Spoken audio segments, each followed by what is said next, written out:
Welcome, Panther fans, to another edition of Panther Preview. Coach, went to Moss Point, left with a win. Got to be excited about that. Always excited me out to come out with a win in the Battle of the Cats. It's the premier rivalry in Jackson County, if you ask me. It's been around a long time. It means a lot to a lot of people on both sides of the river, or both sides of Jefferson, and we're just really excited about being able to come out of there with a win. Kudos to Coach Feaster and everyone in Moss Point. They did a heck of a job. We were just very fortunate to come out of there with the W and learn a lot of things about ourselves and our team, and come back, watch the film, apply those things, and then get ready to move on to this week. Well, I'll tell you, this week doesn't get any easier. I mean, we're heading up 63 to Hurley. Right. That means the Hornets. Right, and they pose a whole different set of problems for us, but just going back to last week, we had some really nice performances by several of our players. Cam DeFlanders rushed for 165 yards and a touchdown. He had a big 72-yard run there in the third quarter that was really, really nice, and really excited about that. We also had our defense stepped up and played really, really well. We ended up shutting them out for only the fourth time in the last 13 years, only the 8th time since 1970. So wow. It's a big thing to be able to go to Moss Point and get a shutout, because that rarely happens. And we also had a big throw and catch, Silas Corder to Darius Duke Carter. He was able to knock off us somewhere around a 65-yard reception for a touchdown. It was a great ball, great catch, great finish. Extra points were provided by Tank Bishop. You know, he was 3 for 3 on the ones he attempted, and then Alejandro Rivera got to come in for the last one and kick it. So he did a really good job for us there. Jalen Fournette was able to fall on a fumble in the end zone, scored a touchdown for the defense there, and then Silas was able to read one, take it on in, and run in for a touchdown as well. So ended up with about 300 yards of offense, which is not bad. We like to get a little bit more production out of our passing game, and but running wise, just making sure we get a hat on a hat and finish drives will allow us to be a better football team. But you always see the most improvement between week 1 and week 2, and that's really what we're looking to look for. Defensive side of the ball. You know, we were talking about interception. We had a couple of INTs. We had, I thought the defense looked pretty good. Not too bad. You know, we had 3 interceptions. You had one by Jason Payne, a senior. You had another one by Jared Loper, a sophomore. And then you had another one by Jaden Webb, who was another senior for us.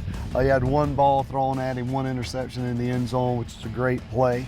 But leading tackler was, of course, Jalen Parnell. He led us in tackles. He was followed closely by Jared Loper.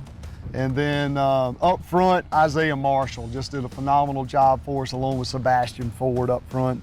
You had Ferron Taylor stepped up, and then Wyatt Henderson did a really good job of stepping up for us at the defensive end as well. So a lot of guys playing important roles there.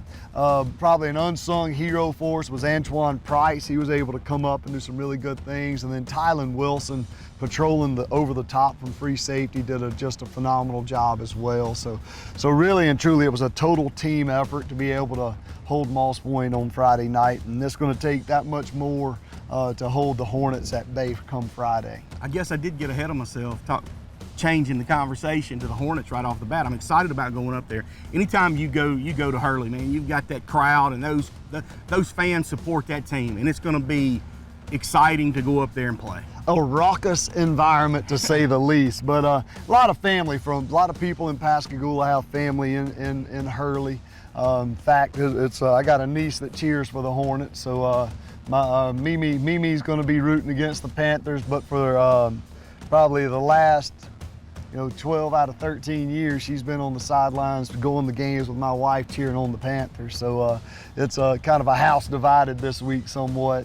But then you have Coach Bishop's also a Hornet, as well as Jeremy Cochran. He's from up that way. Micah Fairley's from up that way. So again, there's some home ties to both sides of that rivalry we have Friday night with the Hornets. So it's going to be tough. Sam Huff and I were in the same church, same Sunday school class for years and years. So, Chad and Sam are really close to my family, and they mean a lot to us. And so it's kind of like that family get together where you're going out to play a game. You want everybody to stay healthy, but you do want to win at the end of the night. Coach, we're going to see a different type of offense than what we saw last week. To start with, I'll just say discipline. They are going to be disciplined. Oh yeah, they do a really good job. Coach Huff does a really good job up there of putting his players in position to be successful. When you saw that last week, they were able to move the football, they were able to score, they were able to do some things offensively to keep George County's offense off the field, and they're as explosive as ever. Watching them on tape, and they have skill everywhere. They can run and catch and throw, and just they're big up front and physical. And East Central again replaced a lot of players from last year, so that was their first varsity experience. So what I expect is a huge difference up front for East Central going from week 1 to week 2. I mean, those guys up there, they're very tough. They're very well coached. They're very disciplined.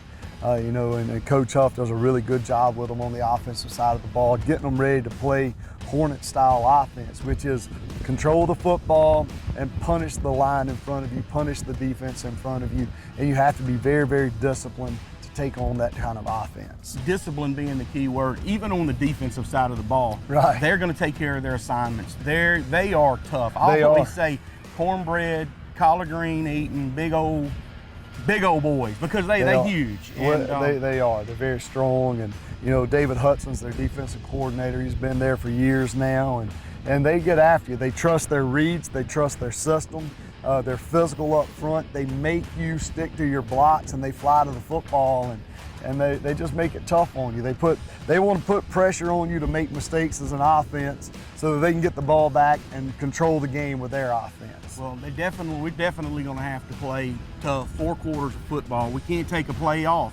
I mean, these guys will sneak up on you. This is a strong. Well, there ain't no sneaking up, Harold. They're going to be a formidable foe on Friday night. There ain't no sneaking up. We know what we're getting. We're walking up on a hornet's nest, and we know what happens when you shake it. So we got to be ready to play.